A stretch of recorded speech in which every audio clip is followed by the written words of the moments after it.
મહાશિવરાત્રિની આડે હવે ગણતરીના દિવસો બાકી રહ્યા છે ત્યારે ભુજ શહેરમાં દર વર્ષે મહાશિવરાત્રિની નિમિત્તે ભવ્ય શોભાયાત્રાનું આયોજન કરવામાં આવે છે, જેની તાડમાર તૈયારીઓ ચાલી રહી છે। ખાસ કરીને ભુજના વિવિધ વિસ્તારોને શણગારવામાં આવી રહ્યા છે। આ ઉપરાંત મંદિરોમાં પણ રોશની કરવામાં આવી રહી છે। આ માટે શોભાયાત્રા સમિતિ દ્વારા વિવિધ આયોજનો સંલગ્ન તૈયારીઓ પણ કરવામાં આવે છે। દર વર્ષે ભુજના પારેશ્વર ચોક ખાતેથી મહાશિવરાત્રિની ભવ્ય શોભાયાત્રા નીકળે છે, જે શહેરના વિવિધ માર્ગો પાસેથી પસાર થાય છે। ત્યારે આ વર્ષે મોટી સંખ્યામાં લોકો શોભાયાત્રામાં ઉમટી પડે તે સંભાવનાને જોતા શિવરાત્રિની તાડમાર તૈયારીઓ ચાલી રહી છે। સમિતિના સદસ્યોએ ચંચળ ન્યૂઝ સાથે વાત કરતા માહિતી આપી હતી। હું હેમેન્દ્રસિંહ સોલંકી અહીંયાથી આપણે મહાશિવરાત્રિના શોભાયાત્રાના સમિતિના કાર્યાલયથી આપ સૌને એક હાર્દિક આમંત્રણ પાઠવવા ઈચ્છું છું કે જે 23/2ના સાંજે 4 વાગે કાર્યાલયથી ભાઈઓ તથા બહેનો માટે બાઇક રેલીનું આયોજન કરેલ છે। એમાં 100 ભુજના સનાતની ભાઈ બહેનો જોશભેરથી એમાં હિસ્સો લેશે એવું અમારું આમંત્રણ છે। તેમજ અત્યારે સમિતિ દ્વારા જોરશોરથી આખા ભુજની અંદર શોભાયાત્રા માટેની તડામાર તૈયારીઓ ચાલુ છે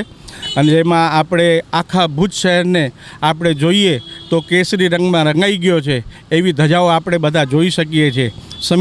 સમિતિના યુવા મિત્રોની આ આખી રાતની જે મહેનત છે અહીંયા બધાને દેખાઈ આવે છે અને બધા વડીલોના સાથ સહકાર અને માર્ગદર્શન હેઠળ તેમજ ભુજના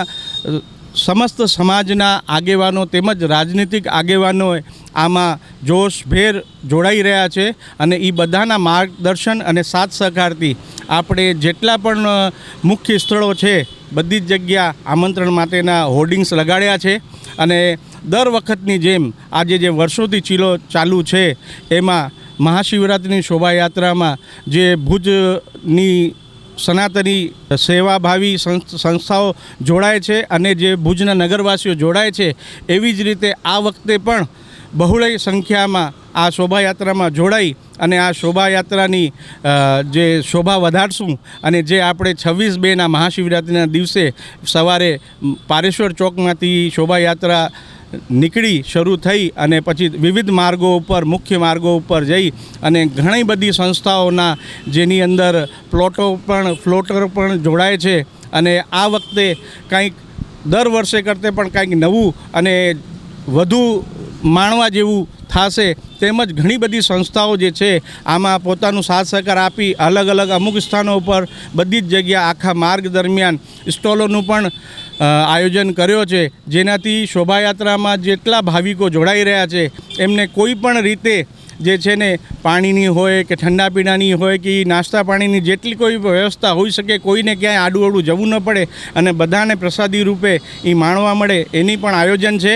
અને જ્યારે બપોરે અહીંયા કાર્યાલય સમિતિ અને હમીરસરને ત્યાં જ્યારે શોભાયાત્રા પૂરી થશે ત્યારે સમિતિ દ્વારા અહીંયા મહાપ્રસાદીનું પણ આયોજન કરવામાં આવ્યો છે। તો આપ સૌને અમે દિલથી આમંત્રિત કરીએ છીએ કે 100 ભાવિકોએ અહીંયા મહાપ્રસાદી ગ્રહણ કરી અને એ એક સેવાનો જે લાભ લેવો જોઈએ અને જે લોકો અહીંયા રાત દિવસ છેલ્લા 15 દિવસથી આ મહેનત કરી રહ્યા છે તો આપણે જોશભેર એમાં સામેલ થઈ અને એ લોકોની મહેનતને બિરદાવવી જોઈએ અને જે મહાશિવરાત્રિ આપણે સનાતન ધર્મનો એક અનેરો પર્વ છે એને ધામધૂમથી અને જોશભેર આપણે ઉજવીએ એના માટે અમારા સૌ વતી આપને ભાવભીનું હાર્દિક આમંત્રણ છે।